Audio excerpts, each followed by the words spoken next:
What's going on, guys? It's Stock Picks by Tim. This video is going to be kind of quick. I've got a bit of a headache going on, but I wanted to talk about the market.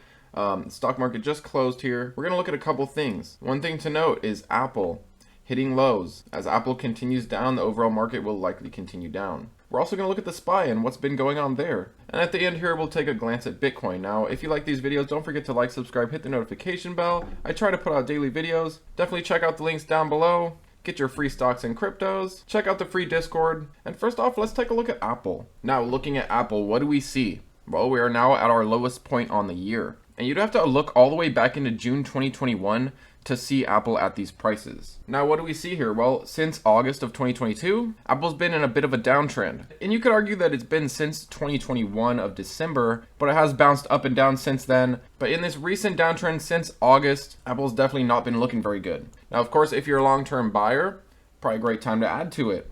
Just based on the technicals, it looks like it can definitely go down lower. However, one thing to note is we are a bit oversold on the RSI here, but zooming out to larger time frames, you'll see that we are just getting towards oversold on the RSI. I wouldn't be surprised personally if Apple sees a little bounce here, and who really knows how things go, with the end of the year. Once we get into the new year, maybe by the end of January potentially, we start seeing Apple come back just because of all the tax loss harvesting going on here, people locking in their losses for 2022. I personally am a bit pessimistic just based on what the Fed is doing, based on inflation, everything else. Of course, based on the chart, Apple definitely looks a bit bearish. So what's that mean for the SPY? Well, since Apple is such a large weighting in the overall stock market, it's very possible the SPY will continue downwards as well. We did just hit a resistance here on our descending resistance, and we've been kind of tumbling since. I personally can see the SPY coming back towards 350, testing it at the very least. That is definitely an area of support for us. And just based on the trend and based on the trajectory, it does seem like the SPY can't continue down. Now, one thing that's kind of interesting is Apple did create new yearly lows, and the same can be said for Bitcoin. Bitcoin just hit a recent year low in November. It may be on the way back there again. And one really interesting thing that I have talked about in this channel before, if you guys have stuck around here,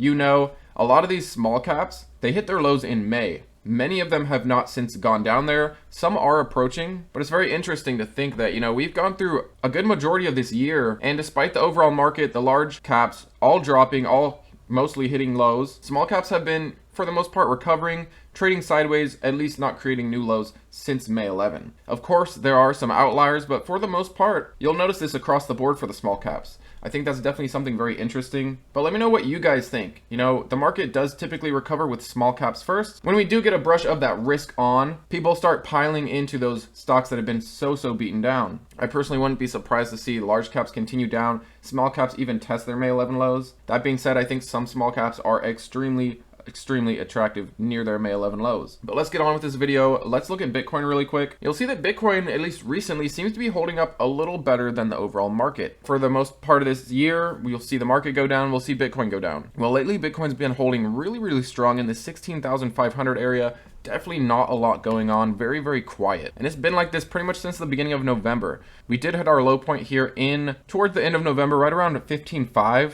And since then, it's just been kind of hovering around 16. And one thing I will say with Bitcoin is the halving is only a little over a year away, and it'll be very interesting to see how Bitcoin performs over the next 3 to 4 months as we approach that year mark, when typically Bitcoin starts seeing a little pump before the halving. But in the end, while all these things definitely look short-term bearish, if you believe in the overall market, if you believe in Apple, if you believe in Bitcoin for the long term, despite all this short-term fear, despite all this short-term negative sentiment, I think that Bitcoin, Apple, and yes, the overall market will continue to thrive, survive, and do well into the rest of the 2020s. Do we have a bad 2023? That's up for debate. In the end, regardless of what 2023 gives us, I gotta say, it's a great time to be a long-term investor. But how do you guys feel about the market? Are we on sort of the same page, or are you extremely bearish? Do you think things are just gonna continue to go down?